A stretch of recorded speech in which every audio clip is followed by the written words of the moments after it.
Les huiles essentielles, l'avantage qu'elles ont, c'est qu'elles sont toutes finalement antiseptiques et anti-infectieuses, fongicides, donc elles vont à la fois avoir une action sur tout ce qui est germes et miasmes pathogènes, et puis nous plonger dans la Madeleine de Proust, dans un univers de vacances, ou plutôt une ambiance de travail. Donc c'est à nous de mettre en avant les huiles essentielles qui s'harmonisent entre elles et qui définissent donc une idée, une intention. J'ai beaucoup de médecins allopathes qui se mettent aux huiles essentielles et c'est assez sympa puisque nous on produit la matière première, donc on les guide via la fraîcheur, mais aussi eux connaissent l'axe pathologique, en tenant compte de l'aspect psychique qui est important, puisqu'encore une fois, quand on respire un parfum, ça nous plonge dans des émotions.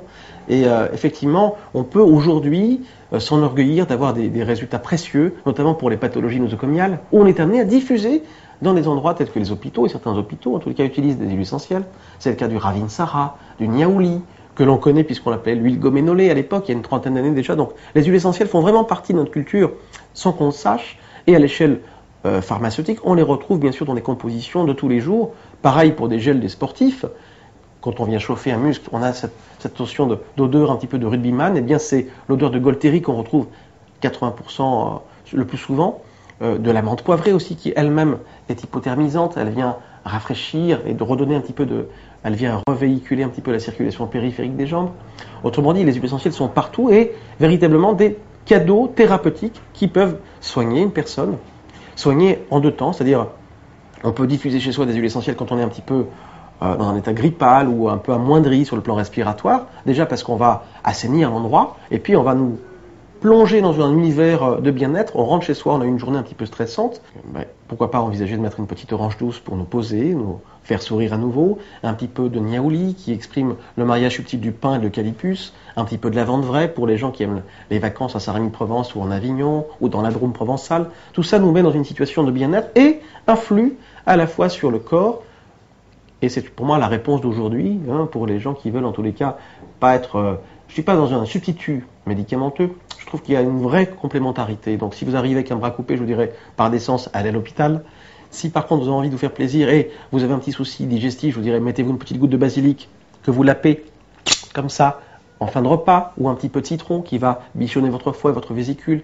Chaque huile essentielle a vraiment une identité et une particularité thérapeutique. Elles sont toutes finalement au départ anti-infectieuses et antiseptiques. Autrement dit, vous partez à la campagne, en vacances, en randonnée, équestre, pédestre, en famille, munissez-vous d'un petit flacon d'huile essentielle, elle sera toujours là pour vous apporter une réponse au moment voulu. Aujourd'hui, les huiles essentielles qui sont des phénomènes de société se montrent au grand jour, et je peux d'ailleurs vous mettre en relation avec un beau géranium. Je dis ça parce que c'est important pour vous de constater que chaque huile essentielle a son identité et aussi une robe, un petit peu, donc on retrouverait finalement une terminaison d'onologue. C'est à la fois la couleur, mais aussi la senteur, qui influe sur notre tempérament.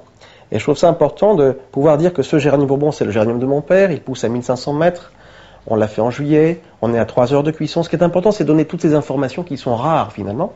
Et puis ce géranium, on pourra à la fois l'utiliser comme un parfum de bien-être, il a une note un peu florale, rose et litchi, et ça sera un régal pour accompagner un dessert. Autrement dit, chez Artisan Nature, on est vraiment dans une notion de vous êtes au cœur du produit. Je pose les questions aussi qui sont nécessaires pour composer avec la personne le parfum. Donc cette notion culturelle, de terrain, d'émotion. Qu'est-ce qu'on veut exprimer dans ce parfum? Une tendance un peu précieuse, parce qu'on est en ce moment un petit peu, on a eu une claque amoureuse, on se remet d'une histoire et puis on a envie de séduire à nouveau, ça peut être ça. Quelqu'un qui a donné 20 ans de sa vie dans une entreprise et qui se voit congédié comme un malpropre, il va falloir gommer les peurs et les doutes pour qu'il puisse retourner bosser et avoir cette foi, cette rage. Donc je mettrai pourquoi pas quelques bois, comme un bois de cèdre qui va donner une espèce de charpente supérieure, donner une force et une espèce d'aura qu'il n'a plus puisqu'il vient de se faire, encore une fois, éjecter. Donc l'intérêt, c'est de, grâce au parfum, de donner une force supérieure à la personne. Et puis, de ce même parfum, mon challenge, c'est finalement, pour avoir une démarche un petit peu érotico-gastrique et convenir, et aller dans une direction un peu glamour, chic et jeune, c'est dire, tu vois ce parfum chéri, j'ai mis une petite goutte de cette huile essentielle-là, qui est mon parfum, dans une pâte à crêpes, et ce soir, c'est toi qui vas me manger.